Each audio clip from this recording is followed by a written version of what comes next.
Scene start होता है मिस्टी mountain से, मिस्टी माउंटेन के एक रेगुलर से नाइट से।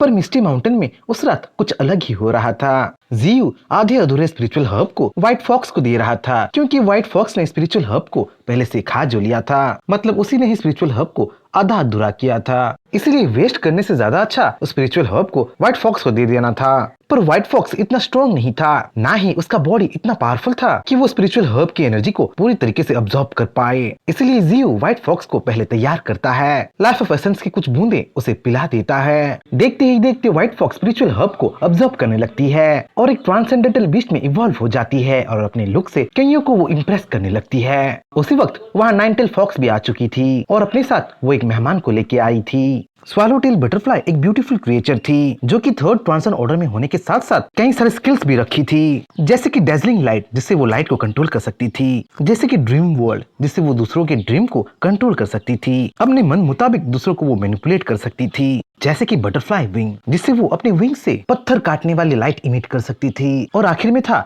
लाइट ऑफ एनाहिलेशन जिससे वो डिस्ट्रक्टिव पावर इमिट कर सकती थी, एक लार्ज एरिया में भयंकर तबाही मचा सकती थी। जियू तो उस स्वालो टेल बटरफ्लाई को देख के बहुत खुश हुआ था और अपने ट्री फॉर्म को छोड़ के अपने ह्यूमनॉइड फॉर्म में वो स्वालो टेल बटरफ्लाई को वेलकम करने लगा था। और जियू के ऐसे बर्ताव से एक बीस्ट जेलस हो रहा था, क्योंकि जियू स्वालो टेल बटरफ्लाई को ज्यादा अटेंशन दे रहा था, तो पैंडा ये सब देख के चिढ़ने लगा था।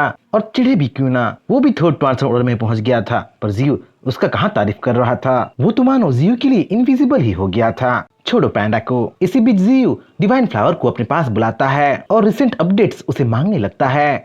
28 सुपर ह्यूमंस हमें रिसेंटली ज्वाइन किए हैं और उनमें से एक आयरन फिस्ट टायरेंट है, जो कि सबसे अलग है और दूसरे सुपर ह्यूमन से बहुत पावरफुल है। इन सब के अलावा हमारे पास 3 मिड साइज पावर हाउस भी बन चुका है और बाकी धीरे धीरे डेवलप हो रहा है, बोल के डिवाइन फ्लावर जियू को अपडेट देने लगती है। जियू इन सब से ज्यादा उम्मीद कर रहा था, वो बस इतने से खुश नहीं था, इसीलिए वो डिवाइन फ्लावर को और ज्यादा रिक्रूटमेंट बढ़ाने के लिए कमांड दे देता है, अपने पावर लेवल को बढ़ाने के लिए कमांड दे देता है। डिवाइन फ्लावर कई दिनों से जियू को कुछ पूछना चाहती थी, वो पूछना चाहती थी कि कोई क्या दुश्मन आने वाला है, क्या कोई ऐसा दुश्मन भी है जिसके लिए जियू अपने पावर लेवल को इस कदर बढ़ा रहा है। और जब डिवाइन फ्लावर ये सवाल जियू को पूछने लगती है, तब जियू कुछ नहीं बताता, उल्टा अपने काम में फोकस करो बोल के जियू डिवाइन फ्लावर को डांट लगा देता है। उसी वक्त वहाँ किंग ज़ाओ पहुंच जाता है और अपना अपडेट वो जियू को देने लगता है। King Zhao half moon city को सबड्यू करने के लिए गया था, मिस्टी माउंटेन में उसे वो मर्ज करने के लिए गया था और इस काम में वो सक्सेसफुल होके आया था। जैसा जियू ने बताया था वैसा ही किंग ज़ाओ ने किया था। वो ज्यादातर बिल्डिंग्स को डिस्ट्रॉय नहीं किया था और बस उन्हीं लोगों को हाफ मून सिटी से एक्सपेल किया था जो उसके सामने घुटने नहीं टेके थे, मिस्टी माउंटेन के साथ मिलने के लिए तैयार नहीं हो रहे थे। वो तो और एक बढ़िया काम करके आया था, हाफ मून सिटी के सारे रिसर्चर्स को मिस्टी माउंटेन के साथ मिला दिया था, साइंस को डेवलपमेंट को जियू के पास लेके आ रहा था। जियू किंग ज़ाओ के काम से बहुत खुश हुआ था, क्योंकि वो पहले से ही सोच लिया था कि वो डार्कनेस के अगेंस्ट खड़ा होगा और इस बार वो अकेले नहीं लड़ेगा, वो डिफरेंट अलाइज को गैदर करेगा, जितना सपोर्ट मिल सके उतना सपोर्ट वो लेगा, पर डार्कनेस को वो पीछे जरूर ढकेलेगा। सीन शिफ्ट होता है लुओ किंगडम में, जहाँ लुओ किंगडम के सुपर ह्यूमंस किसी के पीछे भाग रहे थे और जिसके पीछे वो भाग रहे थे वो एक रेड हेडेड बीस्टमैन लग रहा था। शाओलिंग का न्यू रिक्रूटमेंट लग रहा था, वो उस रिक्रूटमेंट का हिस्सा था जिसे शाओलिंग इंसानों के नाक के नीचे चला रही थी, जिससे वो जियू का सीक्रेटली हेल्प कर रही थी। और शाओलिंग के कमांड से ही शायद वो रेड हेडेड बीस्टमैन एक म्यूटेंट फॉक्स ह्यूमन हाइब्रिड को, एक छोटे से बच्चे को लुआ किंगडम से उठा के भाग रहा था। भागते भागते एक पॉइंट ऐसा आता है जब लुआ किंगडम के सुपर ह्यूमंस उस रेड हेडेड बीस्टमैन को घेर लेते हैं। तुम यहीं पे ही मारे जाओगे बोल के उसे डराने धमकाने लगते हैं, पर रेड हेडेड बीस्टमैन डरने कहाँ वाला था, मैं यहाँ पे मारा जाऊंगा या तुम लोग बोल के वो रेड हेडेड बीस्टमैन अपने पावरफुल स्किल्स को एक्टिवेट कर देता है और सारे सुपर ह्यूमंस पे वो टूट पड़ता है। सीन शिफ्ट होता है जियू के पास, मिस्टी माउंटेन के पास, जहाँ जियू को सिस्टम से अलर्ट पे अलर्ट आ रहा था और नोटिफिकेशन से उसका स्क्रीन भरने लगा था। ये सारे नोटिफिकेशंस, ये सारे अलर्ट्स जियू के लिए बहुत इंपॉर्टेंट थे, क्योंकि वो आने वाले खतरे को जो दर्शा रहे थे। सिस्टम जियू को बता रहा था कि तीसरा स्पिरिचुअल टाइड आने वाला है और कई सारे न्यू रेसेस को वो इवॉल्व करने वाला है, इनहेरिटेंस और ब्लड लाइन को वो अवेकन करने वाला है। सिस्टम जियू को बताता है कि वो अब तक थर्ड स्पिरिचुअल टाइड के लिए तैयार नहीं है। जियो स्पिरिचुअल टाइड से वाकिफ था। वो स्पिरिचुअल टाइड के पावर लेवल को अच्छी तरीके से जानता था, क्योंकि पिछली बार जब स्पिरिचुअल टाइड आया था तो कई सारे बीस्ट को वो खत्म कर दिया था, और जो बीस्ट स्पिरिचुअल टाइड की पावर को अब्सॉर्ब कर पाए थे वो एक नए रूप में ट्रांसफॉर्म हो गए थे। पिछली बार के स्पिरिचुअल टाइड से तो इंसान भी इवॉल्व हुए थे।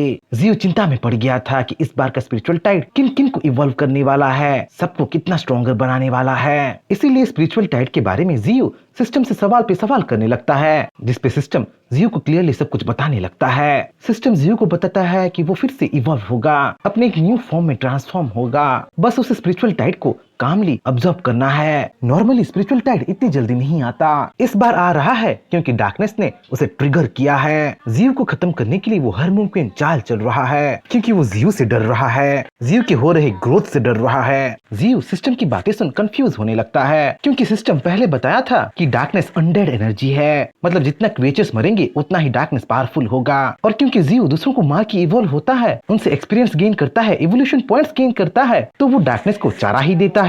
तो डार्कनेस भला उससे क्यों डर रहा है? तब सिस्टम जियो को क्लैरिफाई करता है, हाँ, दूसरों के डेथ से डार्कनेस जरूर पावरफुल होता है, पर जियो के केस में मामला थोड़ा अलग है। जियो जितने भी क्रिएचर्स को मारा है उससे डार्कनेस को कोई फायदा नहीं हुआ है, क्योंकि जब जियो और उसकी मिस्टी माउंटेन के बीच किसी भी क्रिएचर्स को मारते हैं तो उनसे नॉर्मल तरीके से स्पिरिचुअल एनर्जी नहीं निकलता, बल्कि स्पिरिचुअल एनर्जी इवोल्यूशन पॉइंट्स में कन्वर्ट हो जाता है, जिसे जियो अब्सॉर्ब करता है। मतलब एक तरीके से देखा जाए तो जियो दूसरा डार्कनेस है, जो कि असली डार्कनेस को कड़ी टक्कर दे रहा है, धीरे धीरे इवॉल्व हो रहा है। इस अपॉर्चुनिटी को तुम अच्छी तरीके से यूज करना, क्योंकि ये स्पिरिचुअल टाइड पिछली टाइड से कहीं ज्यादा पावरफुल होके आने वाला है। ये स्पिरिचुअल टाइड धरती के गहराई से नहीं आएगा, बल्कि गैलेक्सी के किसी कोने से आएगा और यूनिवर्स के हर एक कोने में फैल जाएगा। इस अपॉर्चुनिटी को अगर तुम अच्छी तरीके से यूज कर पाए तो तुम्हारा ट्रमेंडस ग्रोथ होगा, बोल के सिस्टम अपना आखिरी अलर्ट जियो को दे देता है। ये सब सुन के पहली बार जियो को पता चलता है कि वो इस दुनिया में क्यों रीइंकार्नेट हुआ है।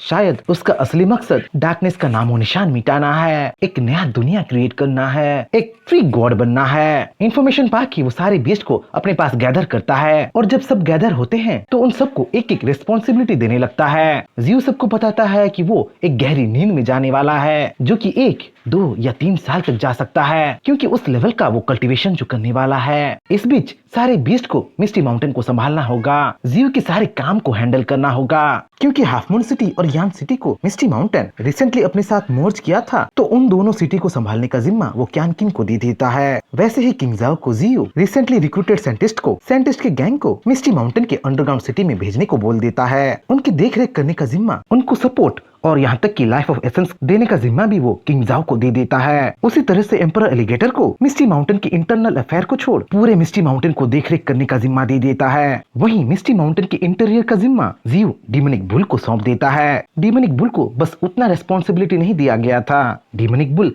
सारे इंटरनल मैटर के साथ साथ मिस्टी माउंटेन के सारे बैटल्स को, अलायंस को और सारे छोटे मोटे मैटर को हैंडल करना था। वक्त आए तो पूरे आर्मी के साथ उसे बैटल में भी कूदना था। उसी तरीके से जियो सारे न्यू रिक्रूटमेंट्स को ढूंढने का जिम्मा नाइनटेल फॉक्स को दे देता है और खुद डीप स्लंबर में चला जाता है। आने वाले स्पिरिचुअल टाइड को हर कोई इंतजार कर रहा था, चाहे टियानशान माउंटेन, ड्रैगन गॉड फ्रेम या ऑस्ट्रेलिया, हर जगह के बीस्ट स्पिरिचुअल टाइड का इंतजार कर रहे थे, अपने आप को इवॉल्व करने का इंतजार कर रहे थे। जल्दी ही दुनिया फिर से चेंज होने वाला था, नया एक फूड चेन क्रिएट होने वाला था, और इस बार तो जियो डीप स्लंबर में जा चुका था। पता नहीं उसके गैर मौजूदगी में क्या क्या होने वाला था।